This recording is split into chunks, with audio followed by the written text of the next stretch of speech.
Hey everybody, it's Josh, and I have one word to describe this week's select from 2021 on why there are so many myths about a great flood found in cultures around the world.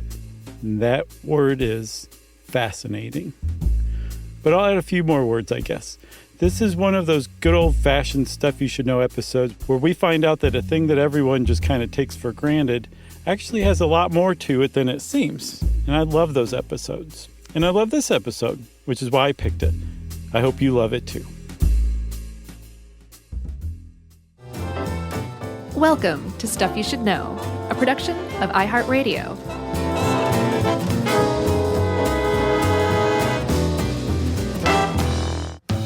Ahoy and welcome to the podcast. I'm Josh and there's Chuck, and we're the captains of this here ship called Stuff You Should Know. And that's all there is to it. Although I do think we need to allow for the fact that Jerry is rear admirable. And by that, of course, I mean rear admiral. And by that, of course, I mean it's going to be a long episode. Has there ever been a cutesy TV show called The Admirable Admiral? No, that sounds great. I think there was one, The Simpsons did one called Admiral Baby. Oh, all right. Well, that counts. Yeah. I don't know if the baby was particularly admirable, though. Could have been like a terrible person. So I have a cold, so I just want to apologize up front. Just a head cold, but I'm a little stuffy, so I'm sorry if it's coming across as untoward. I'm very proud of you for pushing through, Chuck, because lesser podcasters would not. They might just be like, I can't. I have a cold. People don't want to hear that. And you say, to heck with that. I'm going forward with it. Remember back in the day, you had like a 3-month cold that 1 year. Every year. Every year for a little while. I used to get so sick. Yeah, no, it was terrible. But we've gotten much better, haven't we? Yeah, I think, I don't know, maybe quitting smoking had something to do with that. Maybe. Just a touch. You don't get colds like that anymore. No, good for you. I really don't. So yet another reason to quit smoking, everybody who's out there on the fence. That's right.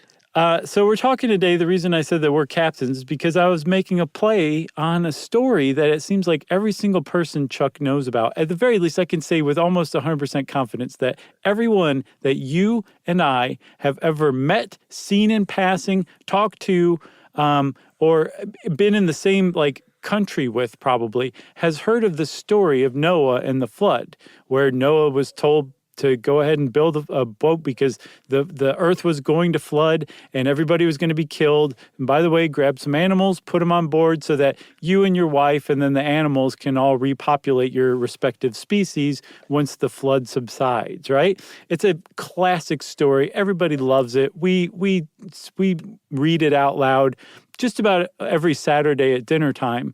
And it's just a great story, right? Everybody knows this story. But it turns out, Chuck, that there's this idea that actually happened. That there, and it's long been an idea that what the Noah story is talking about happened in actuality. That there was a point in time where the entire world flooded, and there's been a lot of scholarly research into this, into how that's even possible. Yeah, and I guess if we're talking about this particular, because we've found after digging around and getting Ed to help us with this research that there are flood myths in not every culture, but a lot of cultures over the years, and we'll get into that in lots of detail. But as far as Noah's actual flood from the Old Testament, there was a gentleman in 1872 named George Smith who was a hobbyist of all things Assyrian and an amateur sort of historical sleuth, but a well-educated one nonetheless, because he could do things like read cuneiform tablets. Mm-hmm. And he was doing that one day on, I don't know if it was an actual lunch break or if that's just apocryphal, but supposedly on a lunch break, went to a museum, was reading cuneiform, and came across a story of the Epic of Gilgamesh and read this, quote, "Build a boat, abandon wealth and seek survival, spurn poverty, save life, take on board all living things, seed, animals. The boat you will build, her dimensions shall be equal, her length and breadth shall be the same." It doesn't say anything about cubits, but it's inferred. Right. Cover her with a roof like the ocean below, and he will send you a rain of plenty. And George Smith said, "Hey, This is strikingly familiar as the Christian/Jewish Old Testament Noah flood story, but this is several hundred years previous. Yeah, and instead of God telling Noah or an angel telling Noah, it's the god Enlil who's telling a guy named Utanapishtim to build this boat. Noah's nowhere to be heard. And for what reason? What do you mean? Well, I mean, wasn't this one of the ones where, like, Earth is being punished, basically?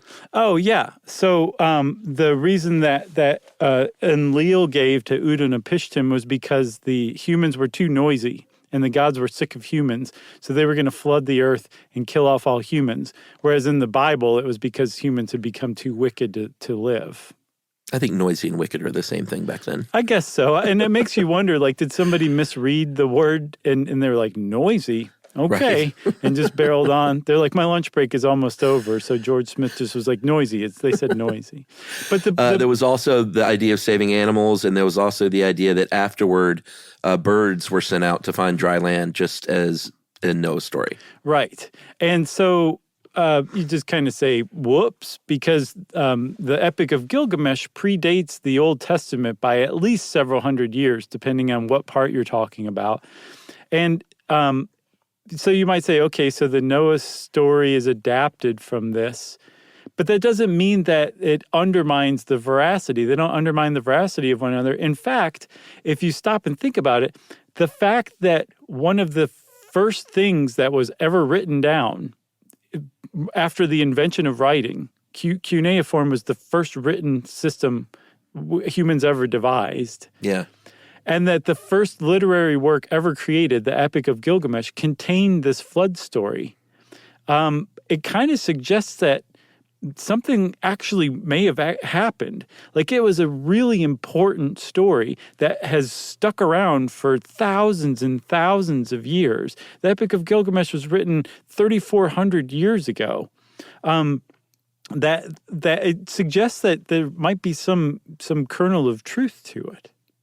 Yeah, and over the years, a lot of people have tried to prove, whether scientifically or otherwise, that the Noah's flood really did take place.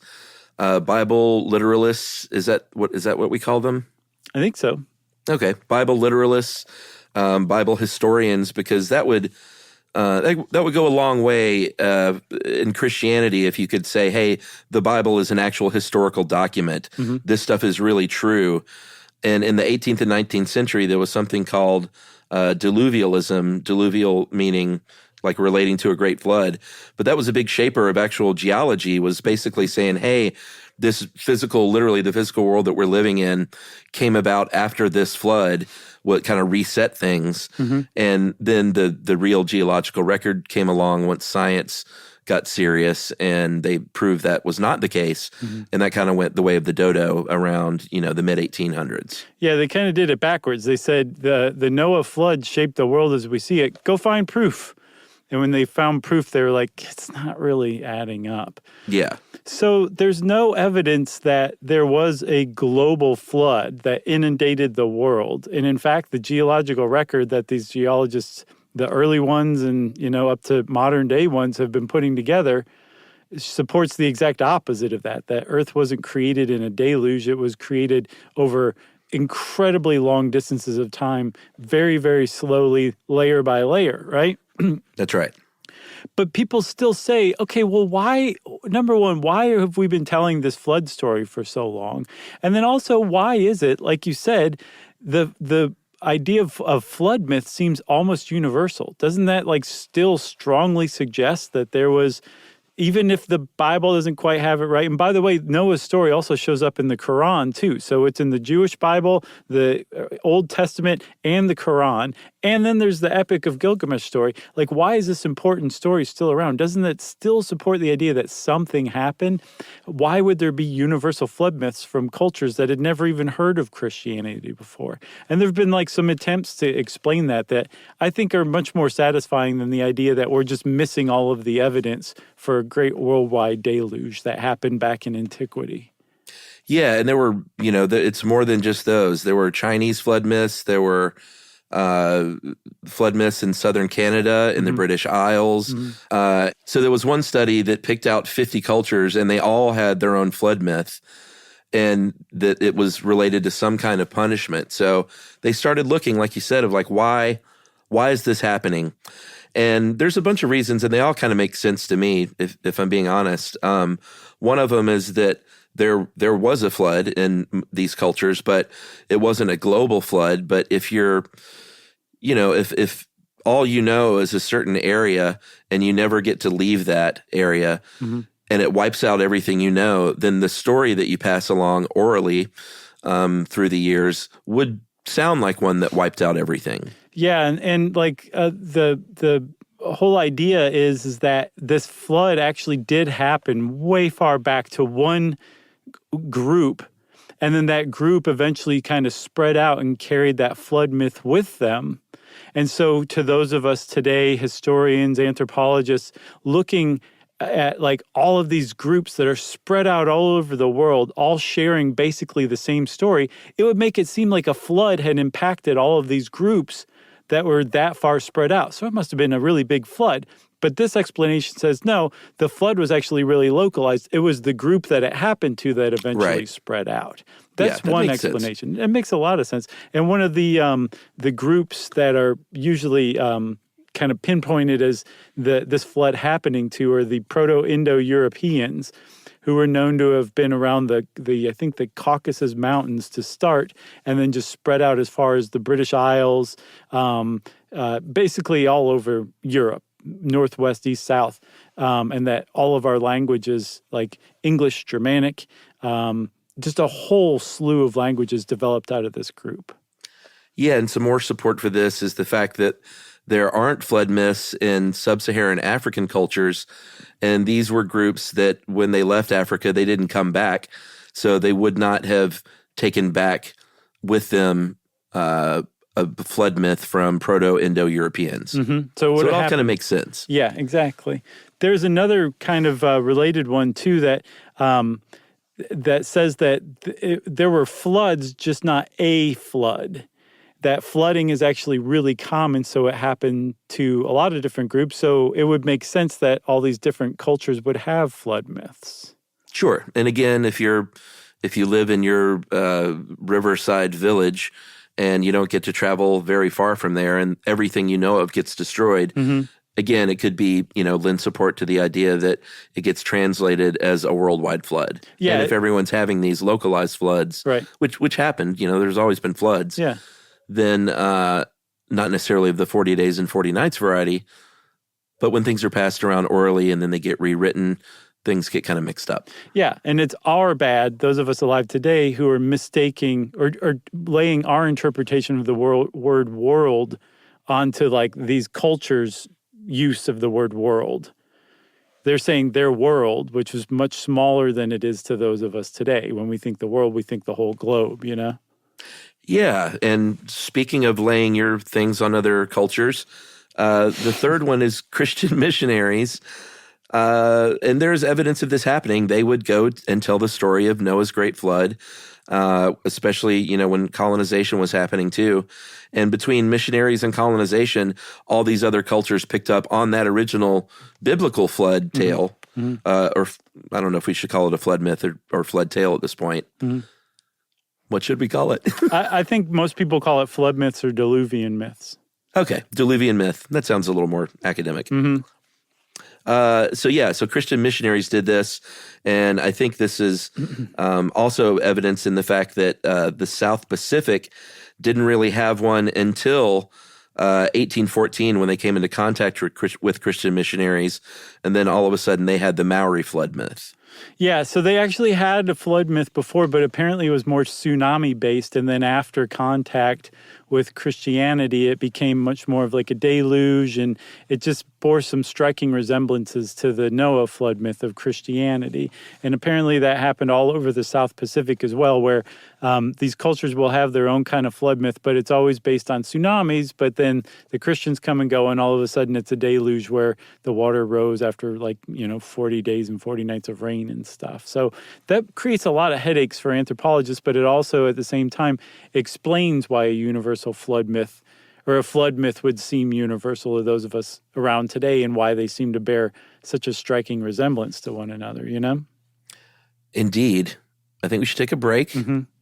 and I'm going to go blow my nose, Okay. and then we'll come back and talk about geomythology right after this.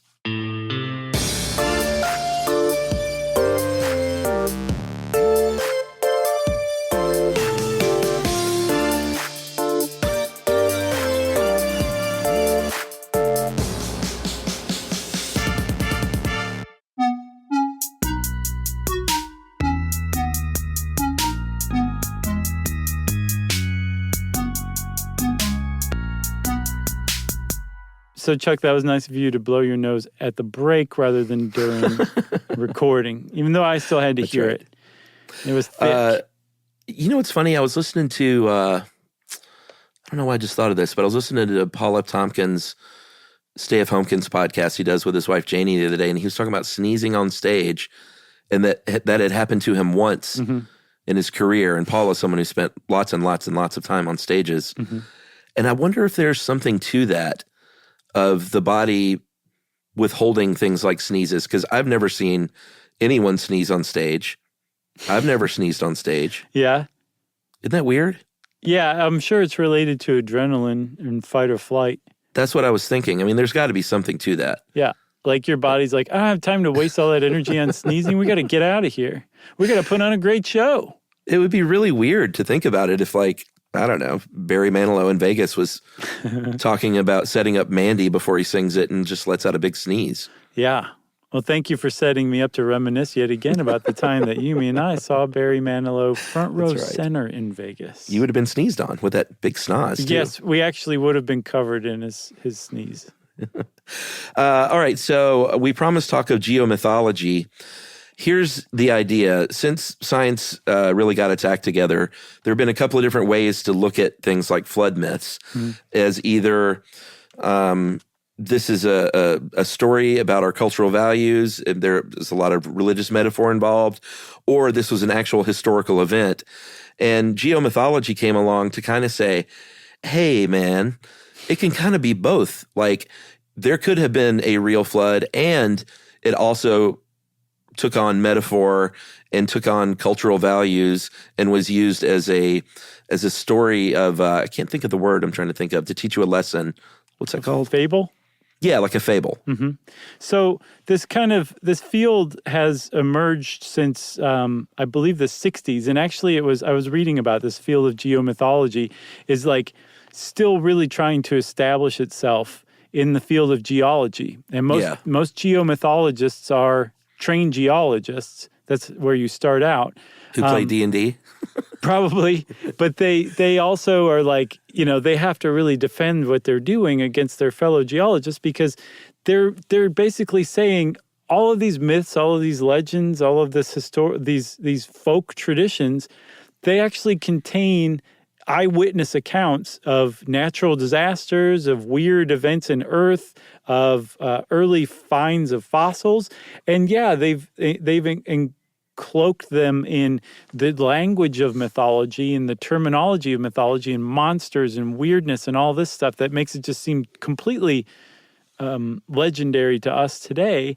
But that's how these pre-scientific and often pre-literate cultures passed along really valuable information. And like, we've been kind of foolish to just discount them as all nothing but legend, as if there's no fact whatsoever in there. And Don't throw the baby out with the bathwater. Exactly. And so that's what geomythology is doing. They're saying, wait a minute.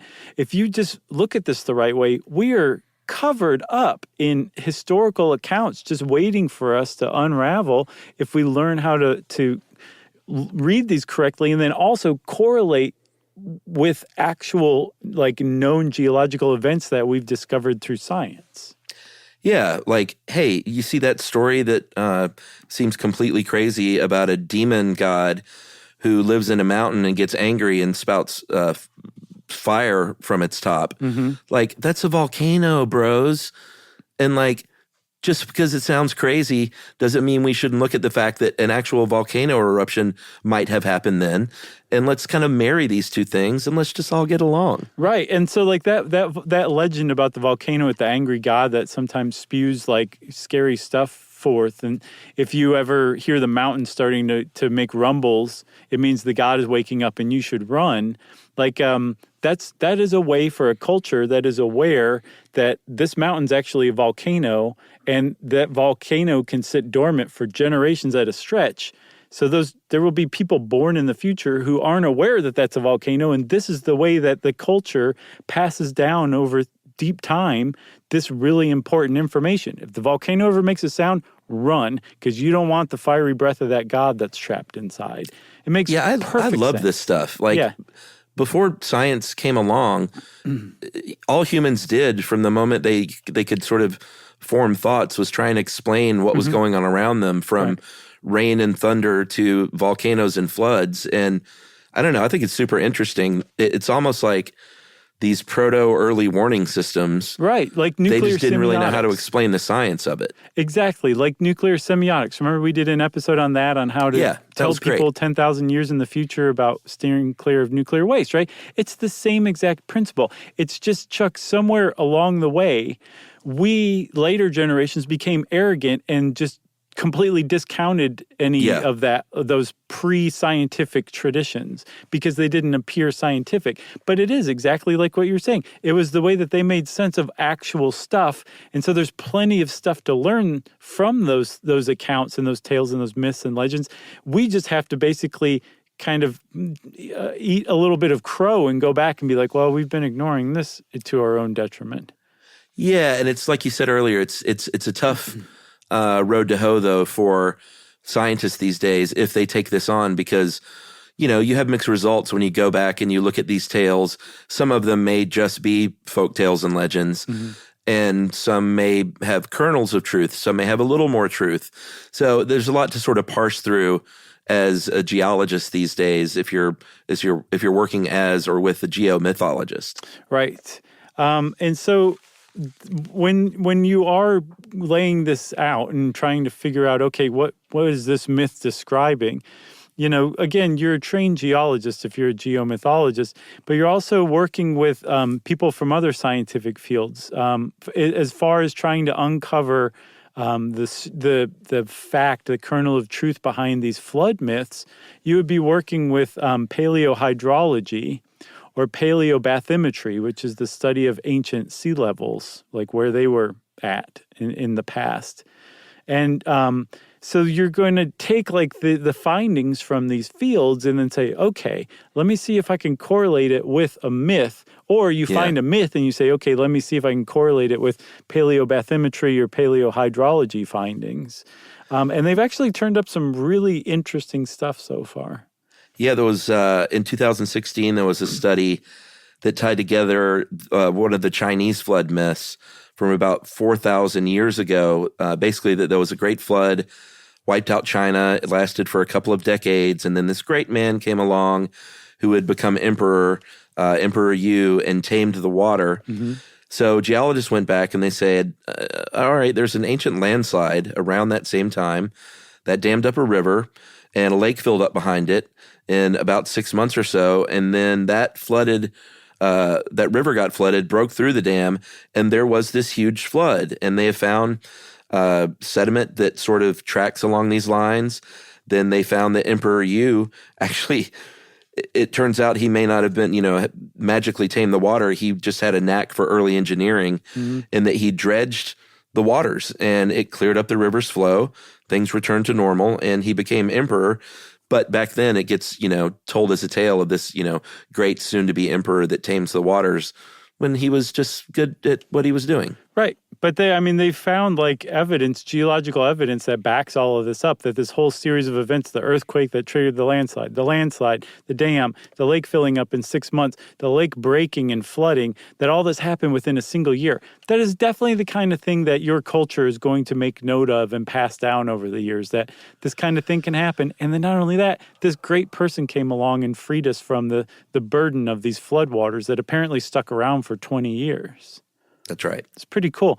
There's another one that is just beyond thrilling, if you ask me, that a lot of people say this is possibly, and I think that's a big reason a lot of like mainstream geologists have problems with geomythology, is we can't really see a course to getting to the point where we're saying this is the one. This flood that we have evidence of is what gave rise to the Epic of Gilgamesh and Noah's story.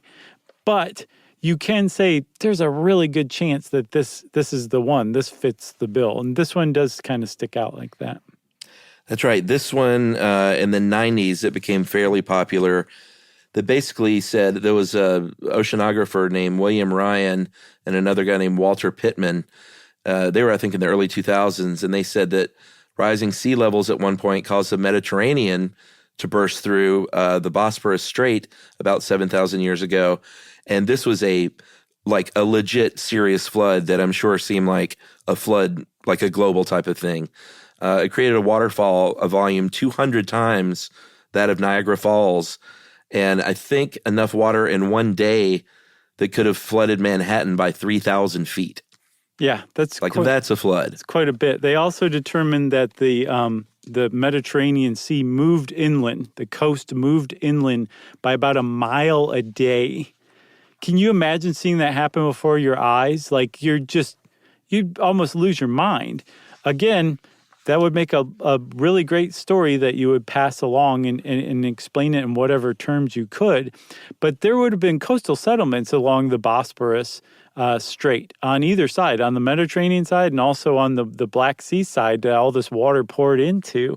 And it would have just completely wiped those settlements out. So the people who did survive would have been like, something really bad happened here, and this is how we're going to make sense of it. And the timing of it was just right.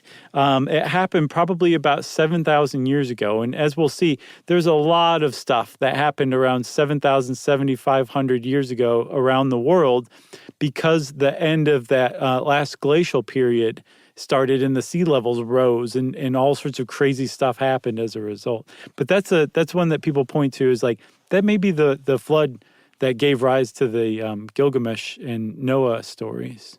No pun intended. It gave rise? I think so. It really was unintended. Yeah. Another one about 7,500 years ago was the creation of the Persian Gulf. Kind of a similar kind of thing. During the last ice age, what is now the Persian Gulf used to not be. It used to be a very nice river valley near the Fertile Crescent where people lived. And the thing here, though, that I don't quite get is that they haven't found any evidence of things underwater there, right? No, they haven't. The reason why they think this happened, Chuck, is because all of a sudden on the shores of the Gulf as we know it today, some like really well-established settlements with decorative pottery and well-built stone houses and all sorts of other things, domesticated animals, just sprang up basically overnight.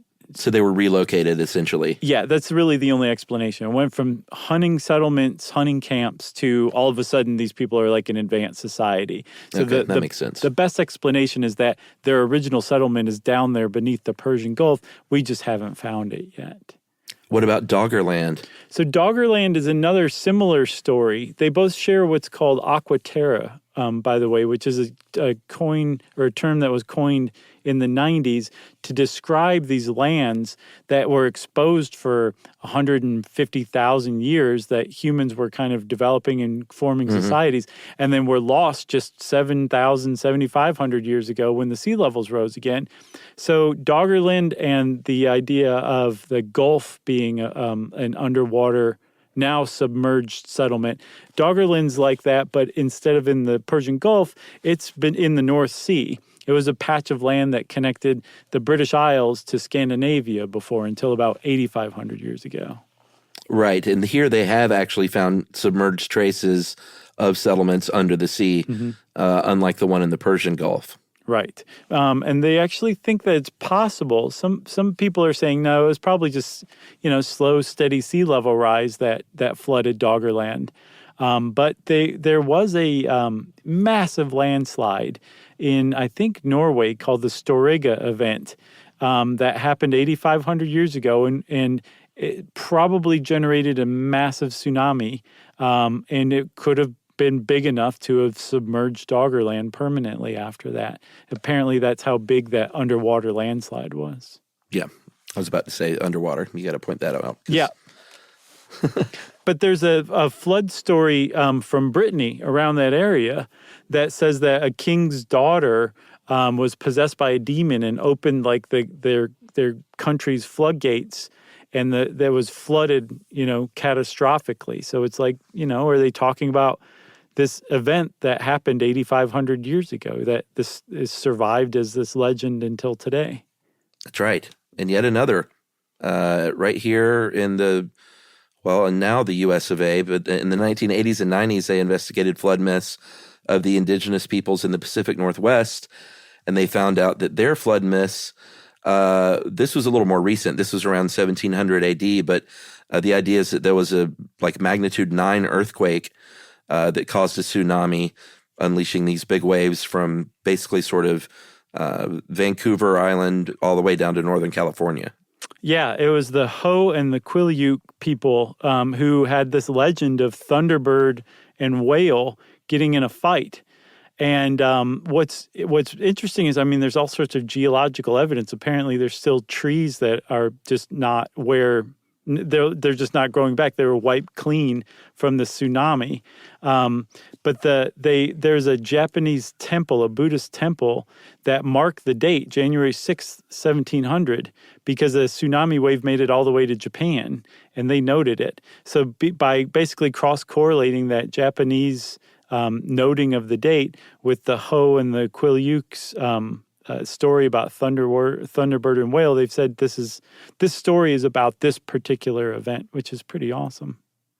And then sometimes it's just a culture like pre-science, again, making sense out of finding weird things, like the Zuni people in the southwest of the United States.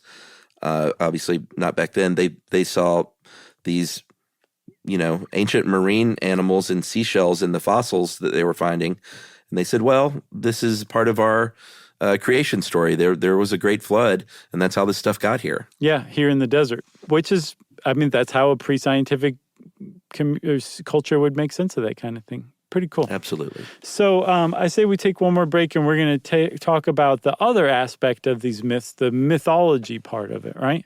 Right after this.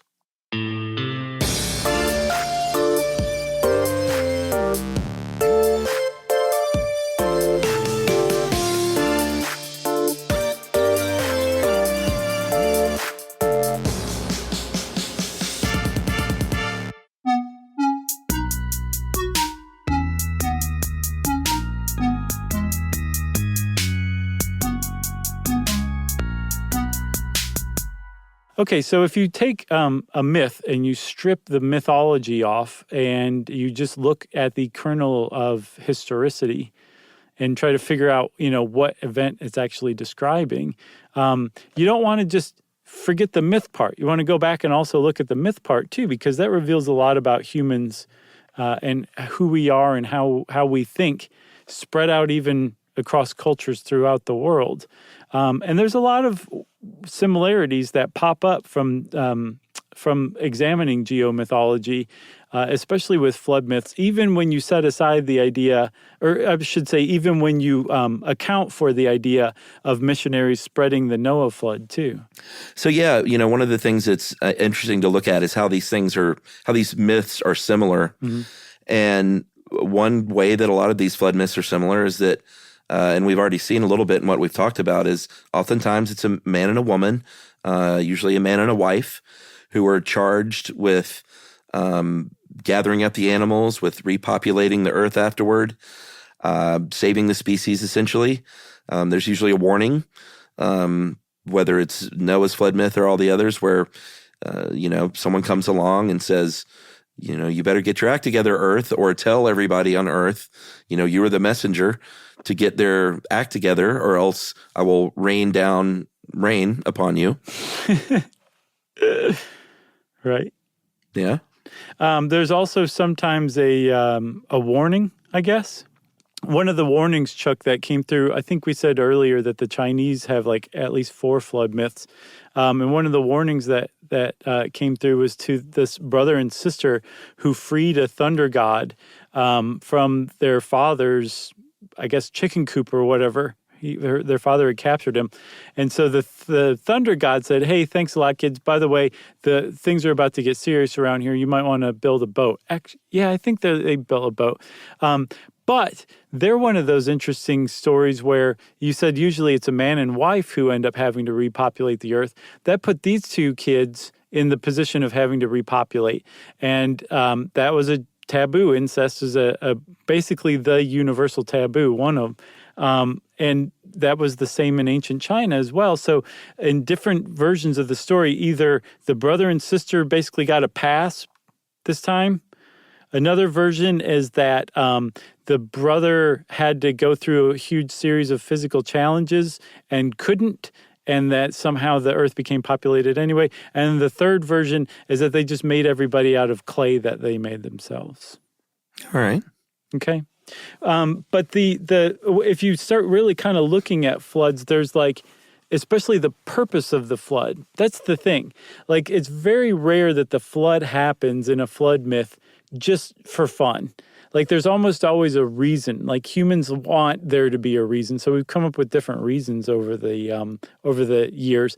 And one of them is basically the apocalypse, that humanity is being wiped out, usually as punishment, and that we deserve to survive, and we would have to survive, or else we wouldn't be around to be passing the story along. So somebody had to survive. So that's where those people who repopulate the earth come from. But the rest of us, we got wiped out because we displeased the gods. That's right. Another one is that we started out as an ocean and nothing but ocean. So this is just a reset to that return to our original state here on planet Earth. Mm-hmm. And there are a lot of cultures around the world that basically thought that we started out as an ocean, from ancient Egypt, Norse, I think in Japan as well. Mm-hmm. And basically, it's either returns us to a state of water or an island above an ocean. Yeah, and that's so closely related to the apocalyptic one too. It's just we just happen to be returning to how things were before, which is also related to another kind of theme as a reason for the flood, which is purification. Like, yes, you're being punished, and yes, you're returning to this primordial state, but the ultimate reason that, say, like God or the gods have is to purify things, to rid the world of evil and just keep the good and start over with just the good, basically. That's another big one, too. And they're all kind of, pretty tightly wound up together. Yeah, then there's just angry gods, and it might not have anything to do with you doing anything wrong as a culture or getting your act together. It's just that the gods were angry, so they kicked open the top of that mountain and it became a volcano. And sorry, TS for you guys. Yeah, it just happens. But that's still interesting that that's a rationalization even in itself, though, isn't it? It's just kind of like sometimes that happens even if you didn't do anything wrong. I think so. So there's another one, too. That Emperor Yu myth is a good example of industriousness, people working together, people controlling things, where the earth has done something crazy. Maybe the gods were responsible, but humans managed to overcome it, either in the form of like a savior like Emperor Yu. There's one in Bhutan. I believe there's a legend about Guru Rinpoche in the Zangpo Valley. He shows up and basically drains a lake, exposing all this fertile farmland where a village was then settled. Or and I apologize for this, I genuinely could not find a pronunciation for it, Chuck. I really tried. But the Gunganyji Aboriginal people, Gungganyji, they have one where the tsunami keeps coming and coming and the sea levels are rising and rising. So the people are organized and get together and start rolling boulders down into the sea, and it actually prevents the sea levels from rising any further. So I think that's probably my favorite one, the industriousness and control ones. It's good stuff. And then people have gotten a little weird over the years with trying to explain these away. There was a Hungarian psychoanalyst named Giza Roheim in the 1930s that said, no, the reason why we have all these flood myths is because they're just from people's dreams, and people in ancient times drank a lot of water and peed a lot at night, and so they dreamt about floods and told stories about floods. Or maybe it is the gods urinating on people, like literally, and there are myths that literally talk about that floods are a result of gods peeing on earth. But I don't know about expanding that to like all the cultural flood myths all over the world for all time. Right, and there's others that explain it as like men's jealousy of not being able to give birth, and that it's a reference to the bursting of the amniotic sac or something like that. I feel like when psychoanalysis gets involved, especially in this day and age, it's kind of like, that was a nice try, everybody. Let's just move on to geomythology instead, you know? I think so. That's where I'm putting my money, Chuck. Geomythology. It's fantastic stuff. And also, I should say, I want to give a shout out to one of our past episodes, Was There a Real Atlantis? We were doing geomythology without even realizing it. That's right. If you want to know more about geomythology and flood myths, then just start searching the internet, because there's a lot of interesting stuff out there about it. And since I said that, it's time for listener mail. This is a shout out to the one of the winners of the Stuff You Should Know 5K. This is something that the Stuff You Should Know Army puts together every year now in a virtual way right now. But our buddy Aaron Mazel is one of the people who works on this. They're looking to do this again next year, because here's the deal: is they sent me this stuff afterward, Right. and I was like, well, we need to get this before, so I'm going to go ahead and say it now, and then we'll see if we can remind people. But people voted to have this happen in late September, early October. So 2022 is when it's hopefully going to happen. Again, no official registration, no entry fee. There's an event page, I guess, at the Stuff You Should Know Army Facebook site. And I think people had 2 weekends to participate this year, and they had bike riders this year. So regardless of what your status as an athlete is, they're finding ways for you to get involved, which is really cool. Yeah. So this is from Amanda, though, writing in to say that I'm a winner, baby.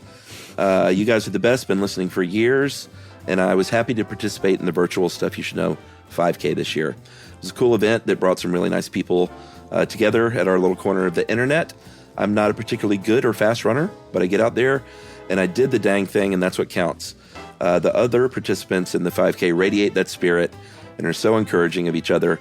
Don't ask me how, but somehow I achieved fastest 5K for a woman in this event. What a cool feeling.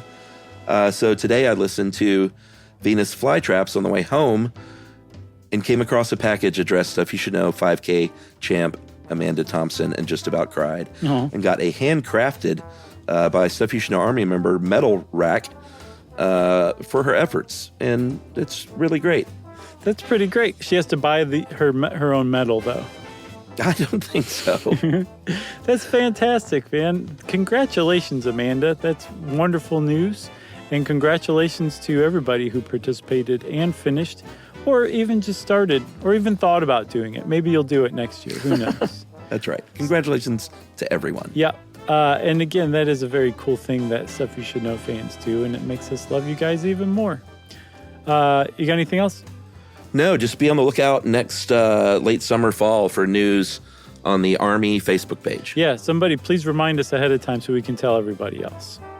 And if you want to remind us of something, we would love to be reminded, because that probably means we forgot. And you can put that reminder in the form of an email, which you can send to stuffpodcast@iheartradio.com. Stuff You Should Know is a production of iHeartRadio. For more podcasts from iHeartRadio, visit the iHeartRadio app, Apple Podcasts, or wherever you listen to your favorite shows.